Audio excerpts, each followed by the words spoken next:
Today, I am pleased to welcome to the studio Leslie Benton, Vice President of Advocacy and Stakeholder Engagement of the Center for Responsible Enterprise and Trade, also known as Create.org. Leslie is a former Senior Vice President of Levick Strategic Communications, where she led the Anti-Corruption and Compliance Communications practice.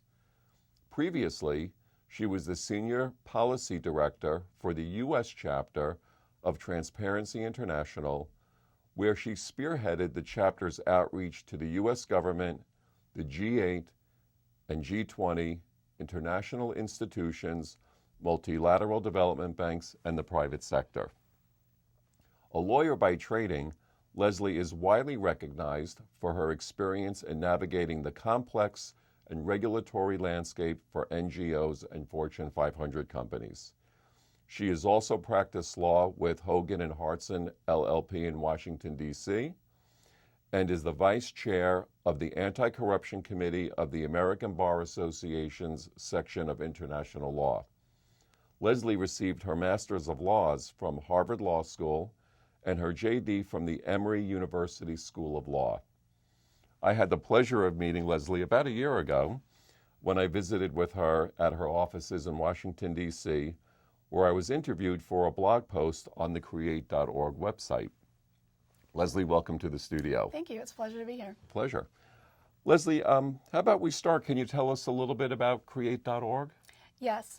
We are a global NGO. We're headquartered in Washington, D.C., and we were launched and created about 4 years ago with the mission of helping companies address some 3 really important issues, and they are anti-corruption, trade secret theft and protection of intellectual property. 3 issues that really impact companies as they're trying to do business, globally. And what we do is develop practical tools for companies to use to address these 3 issues. And I lead the anti-corruption practice at Create. Great, so let's start there. Thank you, and I'd like to focus on a recent Create.org white paper titled Why Anti-Corruption Programs Fail. And the paper has its own top 10 reasons, all addressing the difficulties of turning policies into practices. So I'd like to address a few that I think have great relevancy to those in the field who face corruption risk in their work. So Leslie, let's start with tone in the middle, which the paper states is, quote, where the rubber meets the road, end quote. Why is tone in the middle important, and how does that impact the success of an anti-bribery compliance program? Right. So I'll just back up for a minute and say Sure. these sort of 10 reasons really came from our work with companies around the globe across industries of various sizes. And these 10 reasons that we identify in the paper are really sort of the most common reasons we see that compliance programs are either failing or just not reaching sort of a level of implementation that we would hope to see, and that the companies would hope to see given their level of investment in compliance. And you've really identified a very key issue with tone in the middle. And I would think about it in 3 ways, sort of modeling appropriate behavior, communicating appropriate behavior, and then being able to receive questions and concerns. I think, a lot of research has shown that employees are much more likely to go to their immediate supervisor than someone higher up the chain. And so from that standpoint alone, it's very important that the employee is sort of getting the right compliance message. Right. And oftentimes you see companies that really aren't empowering or helping those middle managers, those line managers, actually sort of provide that message. So training them on how to ensure that employees are understanding what they should be doing in the context of the actual risk that they're facing. What they do. Absolutely. And so that's where middle managers can actually do a better job sometimes than someone higher up, because they really understand. They understand the practical implications of well, not the implications, but they understand the practicalities of the job. Right. So they're best positioned to supply that compliance message. They're best positioned to ensure that there's no misalignment in the Right. messages as well, that the impetus to get the deal done doesn't sort of drown out the need for compliance. And another issue really is in ensuring that there is an open environment for addressing concerns, Right. asking questions. We hear about the importance of tone at the top, and it is. It's vital. It's critical. But alone, it isn't enough. Right. One sort of bad message from your own manager, that's interesting. Go back to work, can cancel a year's worth of training, all other kind of messaging, because the employee gets the message. This is what's important. Right. Just getting it done. So, we think focusing on tone in the middle is just so vital. And I would say, too, here, it's important for companies to support line managers, to kind of give them the training. What do you do when somebody comes to you with a concern? I mean, it's human nature if somebody comes to you with bad news to Right. sort of seize up. So how do you empower them to really understand what should they do when somebody comes to them with a concern? How should they address that? And that's I've heard someone share, good news can wait, but bad news needs to travel fast and with the same fidelity. Right, absolutely. And so, when you focus on that middle level, I think you're just going a long way to ensuring that your program will actually be embedded and actually work. So speaking from the front lines of international business, where you're operating far from the home office, that regional manager, that is the top, because that's Right. where you're getting your direction from. Right. Interesting Absolutely. point. Well, you talk in your number 4 reason is the quote, an insufficient profile of the compliance function, end quote. And Leslie, here you speak of how compliance needs to have a seat at the business table and how compliance needs to be, quote, an integral part of the business in order to be successful. That's a very strong statement. Can you share more of that, as this issue about compliance having a seat at the strategy table seems to be getting more attention in the compliance debate? What's your view, and why do you think it's so important, Leslie? Well, there's sort of 2 issues here as well. One is just, ensuring that compliance is taken seriously within the company. And so part of that is ensuring that it has support, visibility, that employees and others understand that it's an important function. Right. So that's sort of the most obvious reason that compliance needs a seat at the table. But I think more important really is ensuring that compliance is part of business discussion Right. and part of strategizing and part of the risk assessment, so that the company is getting ahead of what's going to happen instead of waiting for something to happen. So when you embed compliance in those strategy discussions, you're also sending the message that compliance is integral to success. It's Right. not just it's not a cost center, it's a benefit.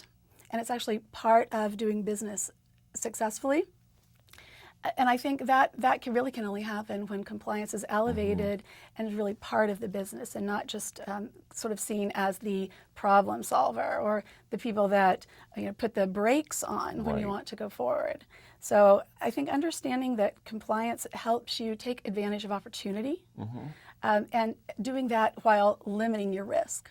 And that really can only happen when compliance is part of the business discussion. Well, I read an article not too long ago on the Wall Street Journal that references a survey that said 58% of compliance officers responded that they don't have a seat at that table. Do you see that starting to change in your experience? Unfortunately, we don't see it changing as fast as we would like to see it change. As I said, many of these reasons come out of our own experience. And so, part of it is that compliance is competing for scarce resources Right. within the company. Some of it is companies that haven't had sort of the history of compliance, and so they're trying to get up to speed in a rapidly changing world that's globalizing, with employees in far-flung locations, and really just trying to understand the best system for embedding compliance in those kind of complex organizations. I think it is changing, but it's very slow. A little bit of a slow process. It is, there. yes. Well, your number 6 reason for failure is, quote, competing priorities and incentives, end quote, which was the basis for much of our Right. online interview. So, Leslie, let me take the contrarian point of view. People shouldn't be incentivized to do what's right, And ethical employees won't be tempted by a bonus package to break the law or company policy. So why all the debate? Why are incentives even a part of the compliance discussion? Okay. What say you? It's an interesting debate. That's an interesting point of view. I think it's a little more nuanced than that. Yes. As you know, you've been an incredibly important voice on this Thank issue. you. And I alluded to it a little bit when talking about tone in the middle, and that is helping employees make difficult decisions within some kind of framework. Right.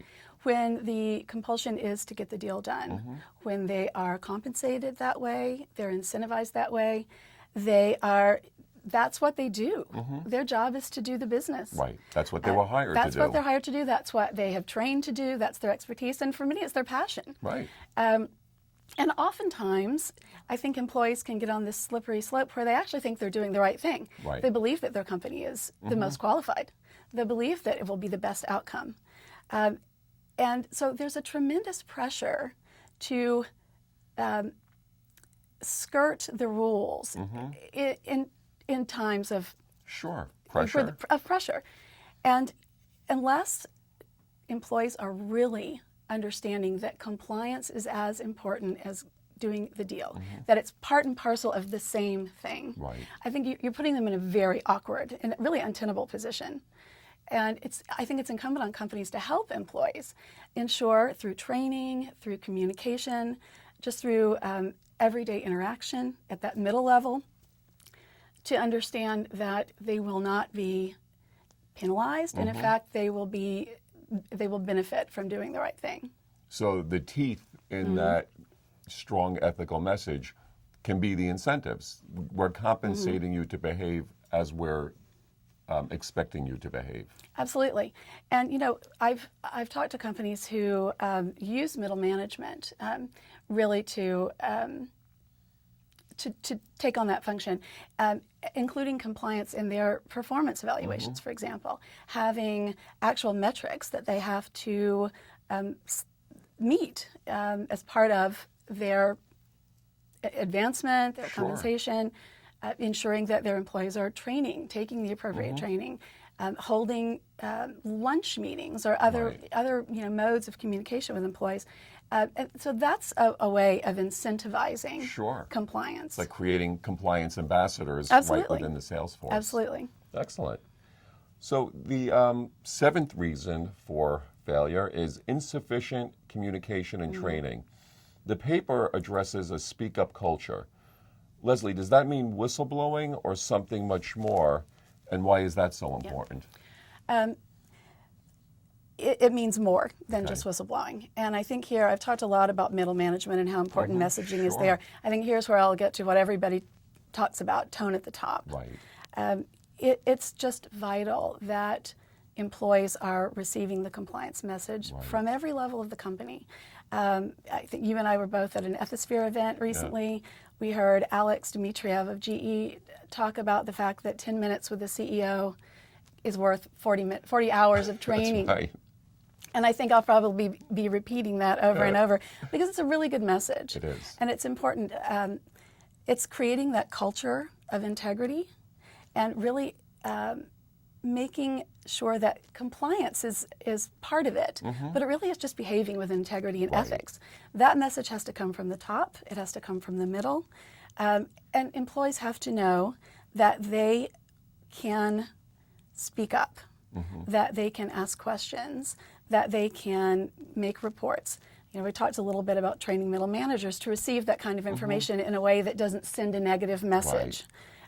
That's all very important. It's not just the whistleblowing, but it's asking questions. When you have a concern, when you're faced with an ethical dilemma or you just don't understand something, it's having that atmosphere of openness and transparency that's important. I know research suggests that there are sort of two reasons that employees don't speak up. One is fear that they're going to be retaliated against, but the other is the sense that nothing will happen if they do. And so I think that's an important message that companies can send, that when things happen, to the extent they can with confidentiality and other labor laws, letting people know that there has been action taken, that corrective action has actually been taken. So it's creating that kind of atmosphere. It's, as a manager, showing a little vulnerability. I have questions too. I make mistakes too. Sure. But really being open as a human being. It all comes down to communication. Doesn't it? Really, it does. Doesn't that go back to that compliance ambassador concept where Yes. folks in the field feel like, hey, if there's a problem here, if something doesn't make sense or there's a gap, it's my responsibility to help compliance address that and maybe even be a part of the solution as to how to mediate it. Yeah, absolutely. Great. Well, let's turn to the positive. Okay. So we know what goes wrong. The paper addresses that in this section, practical steps for implementing a compliance program. The paper breaks those down into 3 sections: commit, communicate, and embed. And as you referenced, we both just attended the Ethisphere conference here in New York. And I heard one of the panelists yesterday talk about how we need to move from compliance to commitment, which is one of the 3 in your solutions. Right. So let's talk about commitment. What does that mean for a successful compliance program?